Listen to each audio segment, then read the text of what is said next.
Welcome to this bonus episode of the Limitation is a Mirage podcast. On this episode, I have Ashley Crooks. Ashley is a fitness pro. He has worked with thousands of people to help them get the body shape that they want, even if they wanted to be competitive or if they just wanted to be healthier and stronger. He now helps other personal trainers and businesses along that line, so gym owners, things like that, to improve their business and really scale it. So in this episode, we talk about different areas of the business, how to scale, how we believe that limiting beliefs are holding people back. They think that there's only certain things you can do as a personal trainer, and he just sort of knocks that out of the water by showing what he has done for himself and his clients. So I know you're going to enjoy this conversation. If you have any questions, please feel free to reach out to either one of us. Thanks again, and I'll chat to you soon.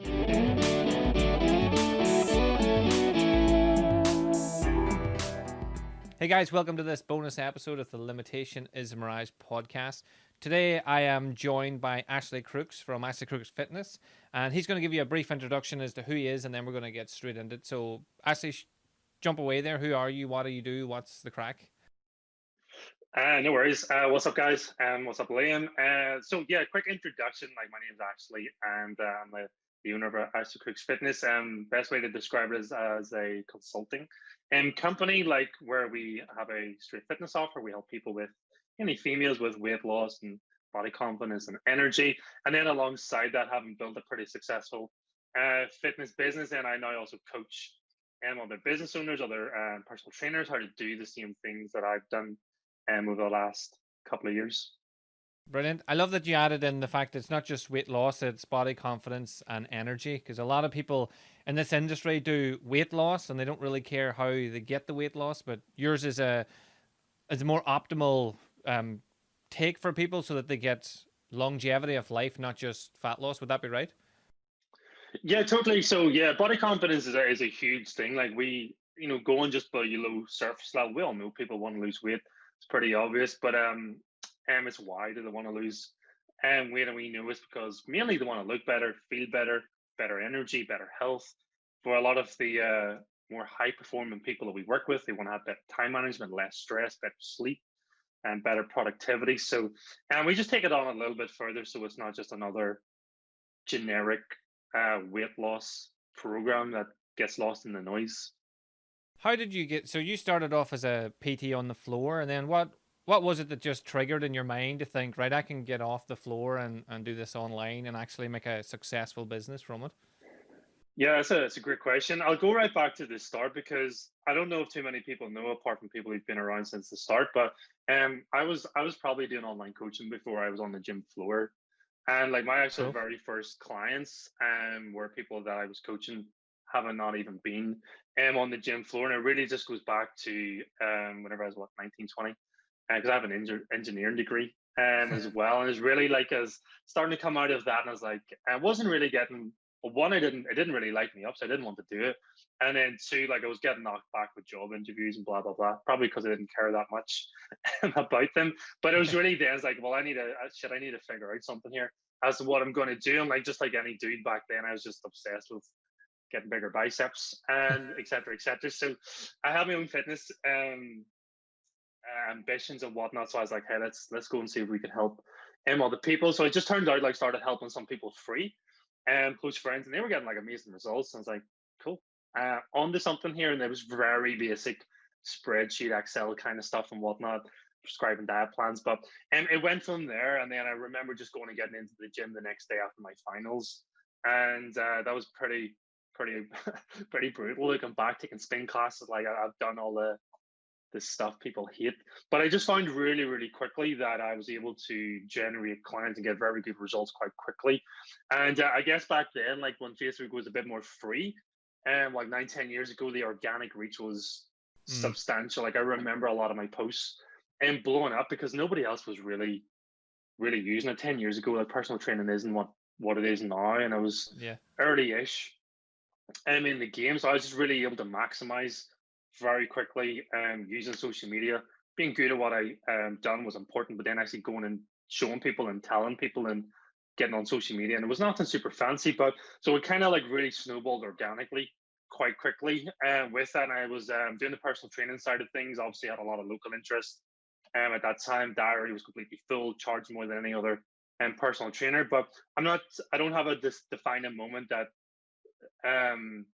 what's the best way to put it, that was like shit, let's go online. It had been online, and I just knew, me personally, at the very start, I had already decided that I wasn't going to be a personal trainer for like the rest of my life, Yeah.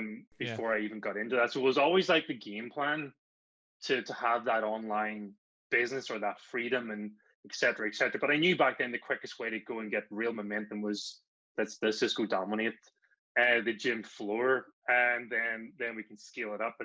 And that's kind of how it went. And then it really, when social media was like building, we had Instagram. I don't even know if Instagram was there whenever I started, No, it but wouldn't have then been, obviously no. all of that came along, and yeah, we just started picking up more and more followers. We kept pushing a lot of content, a lot of results. Like I was hooking up with some influencers at the time, and like we were just getting like more and more people, I guess, organically coming into us, and it just evolved from there. And like, I guess I've always just been heavily investing in the business. So, I started like getting into some programs. I started to learn about some copywriting, some ad stuff, a little bit of sales. Like I was aware that I was going to need Yeah. something else bar than just being a good trainer. So yeah, that started a couple of years ago, and it was going really really well, the online with the personal training. But it just then reached a ceiling where,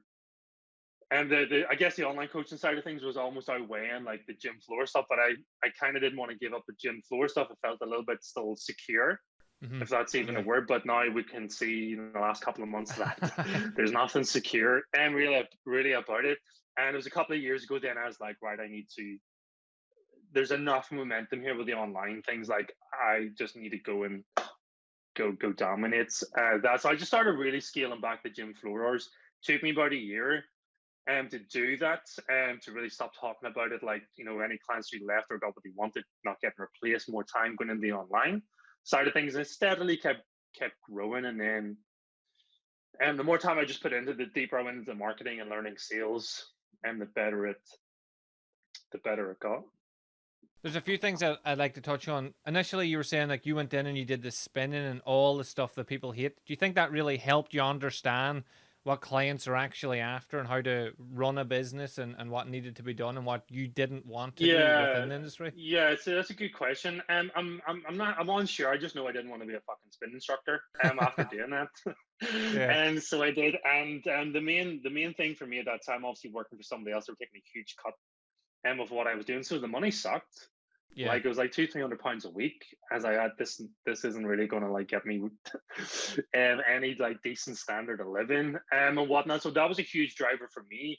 I'm pretty open in saying this, that I'm like, money drives me. Yeah. So it does, and I was like, I just wasn't really going to settle, I guess, for that at that time. So, but I'd just taken some ownership into my own hands of this being treating it like my business, and not just I'm Yeah. going to rely on somebody else to go and get me. And my clients, I got that just wasn't that's not how I made.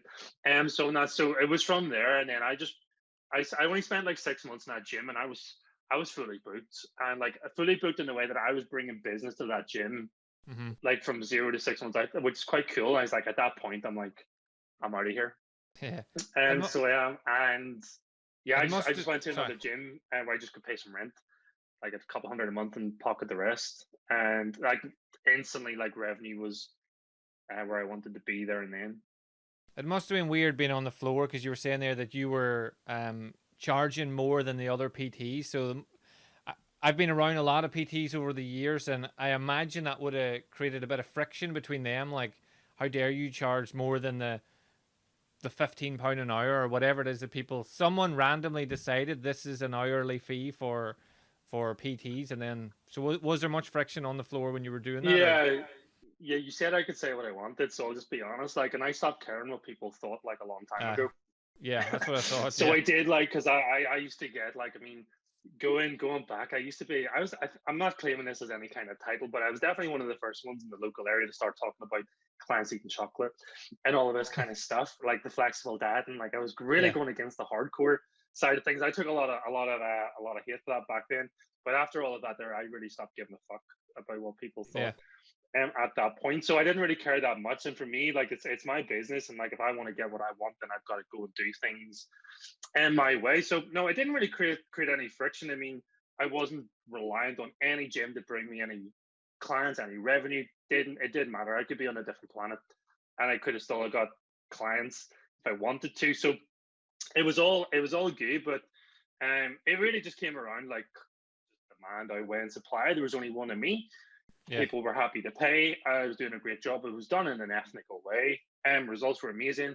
We got into the show prep stuff. Our clients dominated in the show prep side of things, and then we moved on to other stuff. So yeah, we were just doing better things than a lot of other trainers. So it well warranted the fees that I could get. The show prep stuff's actually where I came across you. That might have been 5 years or longer ago, would it Yeah, yeah. So it's been, yeah, it probably is about 5 years. be? Maybe four-ish. Like I can't really remember, but it's been quite a while. But that was an awesome time for us. Like that really got us like a lot of Yeah. attention, with the physiques that we were able to put out, and again, just mainly down the female side of things. Two of the It was things that kind of like you've sorry to interrupt. It was kind of just perfect timing because like the whole show thing at that time was the cool thing to do. yeah, And so it was. I don't know how much it is now and what's changed, but it was a perfect timing for that as well. two of the things that you've touched on a few times is results and freedom. So results for your clients and freedom for yourself. That is what I try to teach anyone that comes to me about setting up a new business. I always say to them, like, you want to, whoever's coming to you want to get them the best results possible, like above and beyond what they believe, and you want to create freedom for yourself. So if for people that were listening, I know there's a lot of PTs that follow me and that I would interact with. So what is it like now for you compared to being on a floor to owning your own business, having your own team, and making, like, whenever you talk about the money that you make, I imagine that, like, whenever you tell people how much you make a month, there's a lot of PTs that go, how the fuck is he doing that? Because they're used to doing 25 quid an hour, and the math just Yeah, doesn't yeah, work out. So yeah. It's super interesting because a lot of people forget. Like I used to, and I literally just got off the phone and I was saying the same thing to this guy that's coming to work with us. I'm like, dude, I've been in those shoes because I used to be the trainer that looked at all the people ahead of me going, that's a scam. Like, there's just no way mhm. people are making more money than me. Like, it just can't be. I was very close minded, a very close mind. I would say very close mindset, but I was like a little bit skeptical. So I totally get it. So I don't knock on people who have the same kind of views now. That's fine. But at some point, if there's so many people doing something, like then there's just something you don't know. And I've been sitting there because I was getting all the adverts for all this other kind of like six-figure year guru kind of stuff. I was like, write that on. But it just kept coming, and I was in these groups, and like everyone was just crushing it. They weren't necessarily fit pros. I didn't really care that much, but I knew there was people out there making a lot more money than me. So there was just uh, weight to it. I think I went off topic with your question there. So if you want to pull me It was back in line, I can just get about the specific. freedom. So so what's it like now to have the freedom that you've created a life that you have actual. What does freedom mean to you, and then what's it like to Yeah, have yeah, it? that's a good question. Like freedom, yeah, freedom for me is like I have the choice what I want to do. Mm. That's really what it is. Like I'm not here. Like dude, you can see I don't even have pictures up in this room. I don't care about the beach and the laptop on the beach kind of thing, like and whatnot. But it's really about the choice and the decision. If I want to do something, I can go and do it if and when I want, whatever that may be. And like for me right now, like obviously still decide to work. I still enjoy what I do. Like I'm not. I just going to keep going. And I probably do more work now than what I ever done. At the same time, probably in a little bit more of a systemized way. I probably do take a little bit more time off, but it's really about the choice of I get to do what I want. That's what it really is about for me. So whenever, just since you mentioned a systemized way, you have a lot of people that I talked about getting online training. They have no idea what that means, to the point that they think, does that mean I just contact someone on Instagram and I'll send them a PDF of a workout? Like you were saying, when you started 10 years ago, it was Excel sheets and diet plans, things like that. So have you any advice for someone who wants to get, even doesn't want to get off the floor, but wants to just start to build a sideline of online? Yeah, totally, totally. The biggest shift that like, and if this is specifically for face-to-face trainers, like the biggest shift that they have to make is that they're no longer charging for time, but they're going to start charging for a result.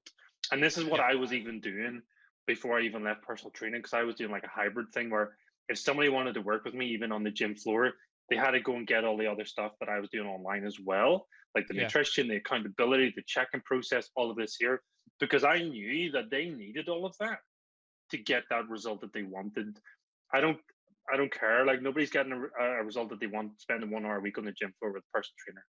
No. Unless they're like Harry Potter with a fucking wand. And Yeah. like we know they need so much other stuff. So if you really sit down and think about that result that your client wants and you're very clear on that, then you need to map out, well, what does that person really need to get from A to B? And like and there's only really like I can go in and share a little bit of what we teach our students, and there's only really in terms of a great online coaching service, there's only really 3 to 4 pillars that they need. Like they need some sort of like sort of input diagnostics, nutrition kind of phase, like information gathering, consultation phase, goal setting, etc., etc. Like what has this person even done? What have they tried? Why is shit not working for them right now? So diagnose Yeah. the problem.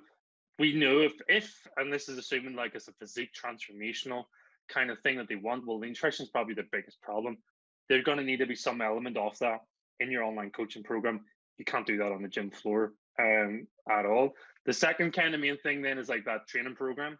Call it whatever you want, but you need some sort of mechanism to coach people with their training online. Million and one different ways to do that with the software that's now available. And thirdly, they need some sort of like lifestyle integration and process where you take care of things like their sleep, their stress, their time, their energy, see what's working or what's not working. And then the fourth things like the optimization part of the process where they have some opportunity to check in on a regular basis to get things reviewed, optimized, and change whatever it may be. Like that's surface level, but those are the main things that really everyone and anyone needs. And we're again, I'll just talk about the guy I just literally spoke to, and like he was like, "Dude, I'm already doing all this." I was like, "Yeah, fucking know you are, but you charge for it." And so Yeah. we don't. So like most trainers do some of this in some kind of element outside of the session, but they don't like value the time for that, and they just, hey, I'm not going to charge my client for this in case they run off and think it's too expensive, so we'll just charge them £30 an hour and give them the fucking world. Yeah. Outside of that, and that's the biggest problem in most face-to-face Yeah. businesses.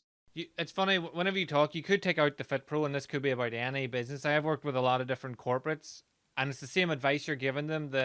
You need to have a understanding of where your client is, where they want to go, and what you need to do. But like you probably find that, especially in the fitness industry, there's stuff that you have to tell every single person you meet, and every time you do that, it wastes time. Whereas if you had like a system in place, even if it's just a PDF or a wee ebook or something, you're just gonna cancel that out. You're gonna save yourself a hell of a lot of time than repeating, this is what a carb is, this Yeah, is what this is. totally, totally. Yeah, we have. I mean, so like we can onboard a client. So we can onboard a client outside of their call in about 15 minutes, and that's having it then tailored and personalized. And like, you can just go and create some assets.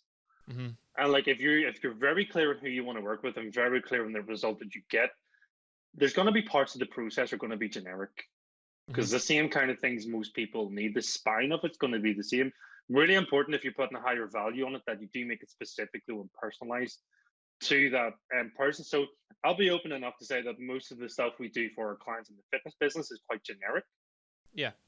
templated stuff, but it's also tailored and personalized to what they need. And then it's we take the very superior route with the support. And I don't know too many other business who support their clients as much as we do with what we do. And then that's the huge thing. But like to directly like feedback to your question, like yeah, you could definitely create some assets and some. It doesn't have to be products, but some sort of like template because people need the same information Mm-hmm. most times around it, and really just help them get specific on I how think to that apply that.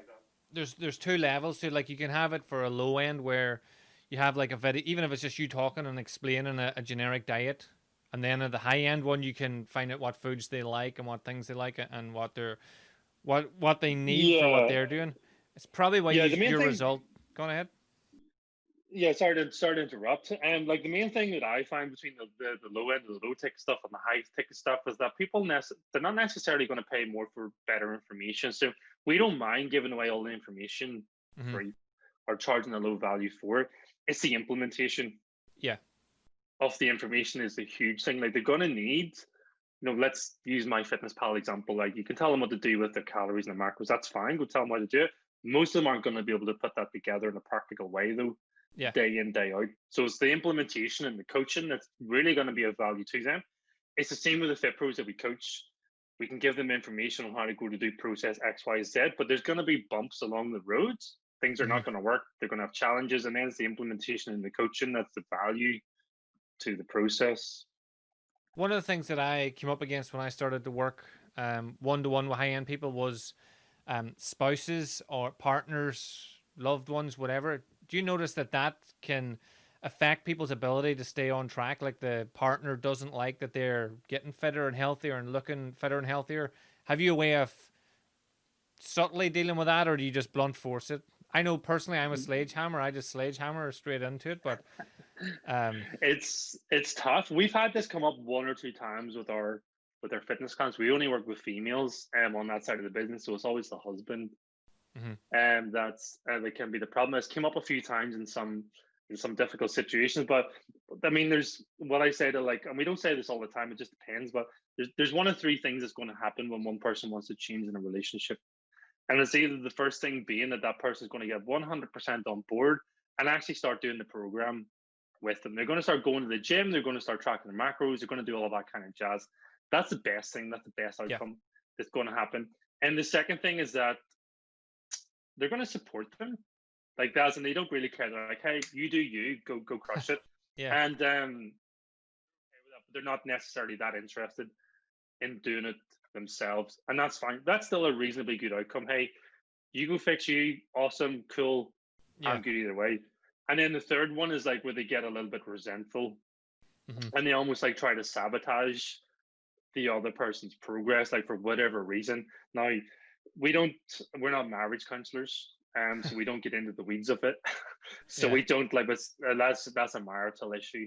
It's really difficult to overcome from our end that we don't necessarily get too involved in. But and we've only had that third option happen one or two times where that other half has made it very difficult for. And this is assuming they're in the program. Obviously, like pre soldier, like we've had a few people like the husband doesn't even allow them to do it. yeah. We can't we can't help There's we nothing you can't can do do there. much Yeah. about that. So yeah, it will come up, but we just can't. There's just certain things out of your control, right? Yeah, I often would explain to my clients that they need to work out why they're doing it. What's the point of them doing whatever change it is they want to make? And then if they can't explain that well enough to their partner to make them come on board with it, then they need to go chat. Like you said, it's a marriage issue then, or a partner issue or relationship issue. So they need to go and check that out as well. Um, whenever you were discussing um all of the like my fitness pal and things like that, do you notice that there is a problem with, like, say, personal trainers coming on board and using technology? Like, I know a lot of ones that won't even do videos, but they still want to promote themselves somehow, and you're like, you need to start doing content, you need to do videos. So do you find there's a struggle for PTs to go on and use my fitness pal or true coach or any of those things? And do you specifically mean for personal trainers who want to transition online? Yeah, or just in Not general. really. I mean, is that what you meant? Sorry. I'm just thinking it both, because I've had different conversations with both, and people that want to do online but they don't want to do those sort of apps, and they think it's going to be too complicated. Yeah, I mean, it's a fair question. So it is. I mean, I'm a very direct kind of person. I'm like, well, you either need to learn. You got two options. You either need to learn how to do it, or you don't do anything. And I probably don't recommend the latter. So I don't. So it's one of those. I just don't beat around the bush. Like that's fine. Really appreciate that you're having difficulty with that and it's something you haven't done before. But the way I see it is, you got two options. You're either going to learn how to do it, and or you're just going to keep going with as you are at the moment. I probably don't recommend that Yeah, as an option. And they just need to make a decision as to whether they're fully bought into really making a change. So anyone who's like 100% committed and decided that they want to fix something, it's not that they're not going to have difficulties. They're going to just find a way to overcome. Yeah. And then whenever it comes to things like Facebook ads, because again, I know from working with different clients, and I say to them, look, the easiest way to get reach is to do paid ads. Like, you have to pay for your reach, especially like when you started back, like you were saying, when you started with Facebook, your organic reach was through the roof because nobody else was doing the type of stuff you're doing. Like, if you hadn't known how to work the system now with ads and things back then, like, it would have been crazy. Yeah, it was funny. Me and my media buyer were talking about this the other day, and he's like, "Dude, if we knew what we knew now 5-6 years ago, like, we would both be retired." Yeah. And so we with that. So yeah, totally right. But I don't. The process is the process, and it is what it is. So I'll let you carry on. I just sort of jumped in there. Do you think it's important then for just people in business in general to start utilizing Facebook ads and things like that? Do you think there's a way of doing it without, like, scaling to the levels that you've scaled without paying for ads? Yeah, I mean, there's always a way to there's more than one way to skin the cat, and so there is as well, right? I mean, I know other people. There's people organically, like, with other fitness businesses in the world who don't run ads who are making a lot of money. I mean, you can go on Instagram and there's genuinely people who've got like millions of followers, probably don't spend that much on advertising, who make a lot of money organically. So it definitely can be done that way. The downside, though, for a lot of people at the start is they don't have 1 million followers. To go in, they don't. So great if you've organically built like a mass following. We have a student at the moment, Katie. He's got like 140,000 Instagram followers. Just built it up like over the last number of years. Great. Like, she's probably going to do like $1 million in revenue without ads. That's brilliant. Which is great. I mean, and really, at those kind of like numbers, like, yeah, you should do that, and because you shouldn't be running ads if you can't make money off those people. Anyway. But for most people, like, I still don't have 100,000 followers. I got like 12 on Instagram that I barely use. So there's more than one way to go around this. So to directly answer your question, it depends on the context, on whether you've got assets and other things that you can go and leverage without spending money on ads. So I don't dispute that people can't make a lot of money without them. They can, but there needs to be certain variables in play there for them to do that. And even still, if they get that dialed in, they should still go and run ads to make even more at the same point. But secondly, for most people, let's go 90-95% of people starting out, small companies who don't have a gazillion followers, well, the quickest way to go and make money is to go and spend some money, to go and acquire some leads. And that's that's what's working really, really well for us. And I know for a lot of other people who don't have, there's companies I know doing tens of millions a year that don't have more than a couple hundred followers on Instagram. So to directly answer the question, like, there needs to be context for it, but either way, I believe that everyone should have some sort of approach where they can continually bring new people into the world. I mean, if the biggest companies in the world are advertising and spending money on marketing, then most other people probably should. I think it's mad when you chat to people and, like, across all of the industries that I've worked in, and they'll invest in program after program. Like, they might learn how to do 15 different well-being courses, and you're like, if you just invested one of those and invested the rest and, like, growing your pool, like growing your circle that you're in, you would make so much more. So with you working with so many personal training businesses and people, have you found that there's any reason why, like, I could be wrong on this, but the ones I know seem to have a problem with investing in Facebook ads and paying for advertising? Is there any, like, I can't even think of the word now that I'm thinking of, but is there anything that you've noticed that's a pattern throughout the working with people? I don't know how ruthless you want me to be with this answer, but there'll be a really correlation ruthless. between... Sorry. Be as ruthless as you want. Sometimes people need a kick in the ass. There's always one that doesn't apply to rules, but there's probably a correlation with those people not really getting what they want in their business. Yeah. And probably not making as much money as they want with that kind of like approach to how they think. And I'll tell you now, like, once you get some advertising running in a profitable way, which I ain't saying is always easy to do first time off the bat, but because I've been running advertising for a long time, and what we do now is crazy to what we done in the first 1 or 2 years, where I struggled to recoup the money back there and then. We were doing some other things, but it didn't work for whatever reason. It wasn't the advertising fault.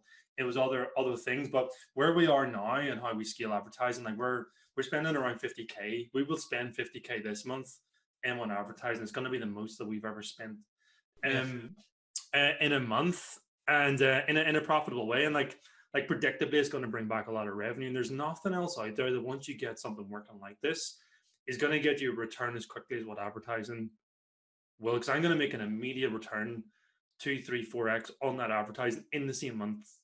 Like you're not going to get that in property. You're not going to get it in stocks. You're not going to get it in cryptocurrency. I don't think there's anything else out there that once you get a paid advertising strategy dialed in that can predictably bring you new leads and new clients, is going to give you anything as what paid ads will do. The problem is, though, people go and spend some money on ads. They spend like £200 and they don't make anything back. And they're like, well, it doesn't work. Yeah. It's like, cool. Well, let's go try something else. But so you may need some resilience. It's easier now. Obviously, we have something that really, really works really well. And we can plug and play stuff into our client businesses that we know pretty much almost instantly they're going to get a return. So I've kind of done the legwork for them. But for me, like I was just resilient. And you've tried and tested. Yeah.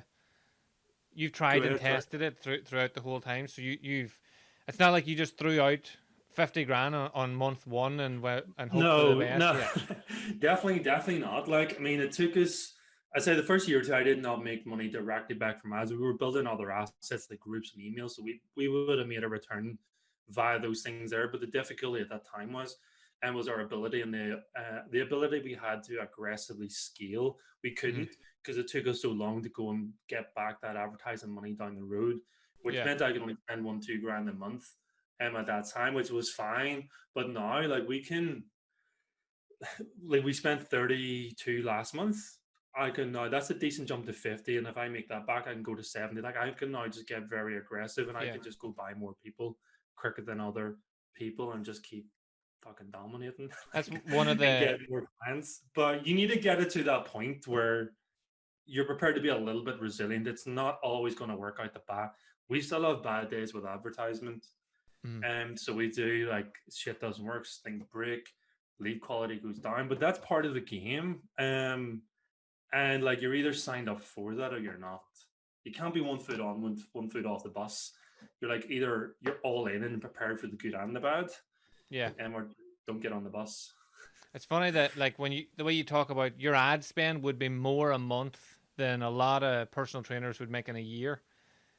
And that was one of the reasons I like chatting to you about this stuff, and I follow your stuff online because you're proof that you can not only go beyond what a lot of the people are doing, but you can go like, I know there's people thinking 30 grand, how the fuck does he pay 30 grand? Like, how does that even work? But like you said, like you're scaling that up step by step. And most people do give in. There's a marketing saying where it's whoever can spend the most to get a client is the one that's going to succeed. So if you can spend more money than me, you're going to eventually win in the long run. And there's another part to that saying as well, and it's the person who can go and spend the most and get the most back the quickest that can go and spend more. Aye. Did you add that bit, or is that part of it? There's another part to that. So like you're 100% right, but it's also part beta, as the person who can spend the money and get it back quicker can go and spend more. Yeah. Follow them. So that's why I know I'll spend 50K this month. So that's our budget for the month. Like we've almost made that back already, and I haven't spent it. Yeah. And everything else is like profitable after that there. And we should have our biggest month of cash collected ever. Guess what you go and do the next month when you can spend £1 to make a couple? Like you keep going. So the number side of things, I know there'll be people listening to this and be like, well, one is either talking shit, or two, like how that's a big number. And like you just kind of get accustomed to it. Like I don't really 50K for me, and I don't say this in a boastful or bragful way, but it doesn't come across as a lot of money. Yeah, but that's because you're as the levels go up, There That's what I definitely was is a gonna say. point. There's definitely a point where you go past a certain number where it's just another number. Hmm. And Yeah, it that's what. doesn't really matter that much.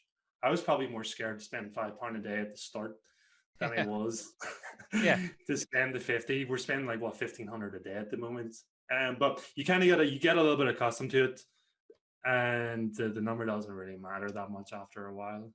Again, that's where the scaling comes in, because you've scaled at the start. When you're putting a fiver in, you're thinking, "Fuck, at the end of this month, I'm gonna spend about 150 quid," and that's Jesus. What if I don't get that back? Whereas now you know your system works because um Yeah, and you've just yeah, got it dude, I'm down. I'm on side with people who deal with those nerves and concerns. Like Mm, you definitely should. You're not going to put money into something that doesn't work. yeah, So it does. So I'm on side of those people who do have those nerves or those concerns, but you just need to go and get fucking help yeah. from somebody who's already figured it out. Because like you probably won't figure that out by yourself. No, Highly unless you had a unlikely. massive bank balance that you were willing to just Well, yeah, blow. if they love like burning cash, great. Like you can go and test Yeah, stuff yourself. But it's not even like I don't know how far you want me to go into things, but it's not even about the ads. I used to think it was the ads and the ads, and that's like surface level. Like an ad can only do so much. yeah, Like I don't have a problem getting people leads, but it's like, do you then have any kind of process to then go and collect money yeah, from those leads? Like Facebook ads aren't going to do that for you. Your yeah. media buyer's not going to do that for you. Your marketing team's not going to do that for you. Like, do you have any like process? So I could go give like I'll use you as an example. I'm not being personal, but I could go and give you like 200 leads tomorrow. But if you didn't know how to like make money from them, then Yeah. It's it pointless. doesn't it doesn't matter. Like, and then people just blame their ads for not working. It's not the ads. Like, you don't have a fucking system or a process or a business Yeah. that can actually churn people and go and get people into a sales mechanism, and then have a sales mechanism that allows you to actually go and collect some I revenue. think the most important bit of that statement is you said you don't have a business. That's what you've created is a business. That's a lot of people are like, I work with coaches and PTs and speakers and stuff, and that's what they are. But I would say, where's your business in all of this? How can you ever retire is one of the questions I ask. Would you ever be able to retire? And most people are like, fuck no. Because Yeah, it's one of those ones. If you can't step out of your business for more than a couple of weeks and not have it still producing money, like you just yeah. have a good job. Yeah, which defeats the purpose You of just the have a freedom. well, yeah, I know a lot of people doing 10, 15, 20K a month, but the minute they don't do any work, it Yeah, just shuts off and dies. So like, yeah, you've got a highly profitable business, but the minute that something awful happens to you or you want to go take a holiday for like 3 weeks, like you're fucked. You're yeah, not gonna make that's not it sounds good on paper, but it's not a real business yeah, that you can actually step out of. Now it takes a while to get to that point. Like my fitness business runs 100% without me, and like it takes a point to get there, which is awesome. But you gotta get like some foundations. I guess that's been the problem with Corona. Like, tell me if I'm rambling too much, but problem with the Corona thing, like a lot of people just getting found out who just have had glorified jobs yeah, washed out to sea because yeah. they just haven't had any process, any systems, any structure, been no foundations, and it's just been weak. And they just got caught out. Again, it's like what you said earlier, that you think it's people are always going to need speakers, people are always going to need entertainers, and then all of a sudden you don't. Like, same as the gym, people are always going to need to go to the gym, and then all of a sudden you're not allowed to go to your gym, and a lot of personal trainers, speakers, entertainers are going, "What the fuck do I do now? I don't have a plan whatsoever." So Yeah, and I do. I don't want to come across like prideful anyway. I do have sympathy mm, for people who have got caught out, but it's at the same time, like, you do have to take some ownership. yeah. Like, it is I, your fault. I think it's just a case of lack of knowledge. I talk about that a lot. Like, people don't know what they don't know. So same as when people come to you and they tell you you would get it all the time. I've tried everything to lose weight, and you're like, did you try counting Yeah, but calories? those No. those people don't have ownership over that Yeah. problem. So So they, it's the same with personal trainers. Like, and if they've had things good, like it is their fault, and that's fine. I don't know what I don't know. Well, just go fucking find out. Go pay somebody yeah, to yeah, get help. yeah, yeah, That's your fault if you can't plug those gaps in. For me, like from day dot that I came into I don't think it would have mattered what industry I would have went into. I still think I would have been the person to go and be more yeah, successful than other people. But I just knew from day one that there was other people out there ahead of me who were making more money, and I just needed to go find out what they were doing and paid them some money to do Yeah, it. Now that's accumulated into a lot of money in the last number of years, but like if you pay money to make more money, then like just go spend more to make more. Yeah. Kind I of think thing. So yeah, so 100%. Like I do have sympathy, but it's not enough to say, well, I don't know, so I'm not going to do it. Just go fucking find out. yeah. Pay some. There's somebody out there doing better than you. Go find that person. In They're not any going to help. industry, yeah. They're not going to help you for free, so don't ask them to do that. Yeah. Go and pay them some money, and like, they'll get you to where you want to go if you do the work. One of the things I think that, like, you can see when you talk, like, you've got drive and ambition and you want to be somewhere, but your honesty with money, like, a lot of people want to make money, but they don't want to talk about the fact that they want to make it. Whereas you're so honest about it that you will chase the money, which is what what setting up a business is about. You should be. Yeah. I'm not. I mean, so like, I think for anyone to be, I mean, to a point, I'm not saying that it's just money that drives me, but if you want to be a successful entrepreneur and you're not driven by that, Yeah. like, you're probably not going to make a lot of it. And then if Yeah. you then think of the consequences of that, then you got problems. And if, like, in my business now at the moment, like, I need to be driven by money in a certain way. I've not like got a team. I've got like 11, 12, 13 people who rely on me. Like, they get paid money per month to pay their bills. So in some way, there's no consequences if we don't go and generate X, Y, Z. So I think personally, and some people may disagree, that's fine, cool. But I think for anyone successful at some point, like, money's been a driving factor. And people will come back and say it's not about the money, it's about the impact. You can't have one without the other. Yeah. You can, like, yeah, I just want to help people. Cool. Well, you can help 10 people and make $2,000 a month, or you can help 1,000 and make significantly more. You can't have one without the other. I fully agree. I'm do. very aware of your time, so I'm gonna. Yeah, I've got another couple of minutes. I think I'll give for a couple of minutes. You want to do one or two more? What advice would you give then to someone who's on the fence and now they're watching this and they're thinking, well, if he can do it, there's no reason I can't do it. What advice would you give? Yeah, so it's a loaded question. It's a loaded question. Obviously, hire you would be step one, but sorry. Obviously, hire you, join your team. Yeah, well, it's not even about that. It doesn't matter. It doesn't have to be on my program. I don't care that much whether people do or don't. Join mine, but it's more just individually. Like, you actually have to decide that you want to do something, and like, it's not enough to be like, well, I want to have a great business and then not do anything. Like, you decide, and then you need to commit and follow through with that. And like, it's not going to be easy. Like, I mean, dude, I've went through some stuff in the last years of the business that would probably crush other people, but you need to have resilience, because it's not going to be maybe it looks like it's easy what I do, and like, it's easier now because I know what to do, but and there was a lot of like resilience along the way to keep going when other people would have honestly just give up and fucking quit at the same time. So you're gonna need some resilience to that. Like, things aren't always going to go your way. There's somebody out there making more money than you, so they know more than you. Just go find out what it was and what it is, and then replicate it and do it your own little different way. If we're specifically talking about the fitness industry, like, I just think it's going to keep growing and growing and growing. It's not going to slow down. So it's not, so everyone can have a slice of the pie. There's going to be some people make significantly more than others. That's just the way the world works. So it is. But if you want to be one of those people, then just start acting and behaving like those people instead of thinking that it's not real, because you're not going to get anywhere if that's how you want to do it. So, last question then, where are you going? What's next? Like, have you anything that you're building, or? Question, man. I mean, so I don't look too far ahead. So I don't, like, I struggle to look, a year from now. It's kind of like too far away. So it is, and whatnot. But for me personally, like, as much as I'm driven by money, the money at a point also is not the most important thing. I just like, I guess it's the challenge, man. I just like still feel fired up. And so I do, because like, even with where we are now and what we're doing, I'm still looking at it going, fuck, I'm in second gear. Like, with some of this stuff, like, because I know there's other people out there making millions per month.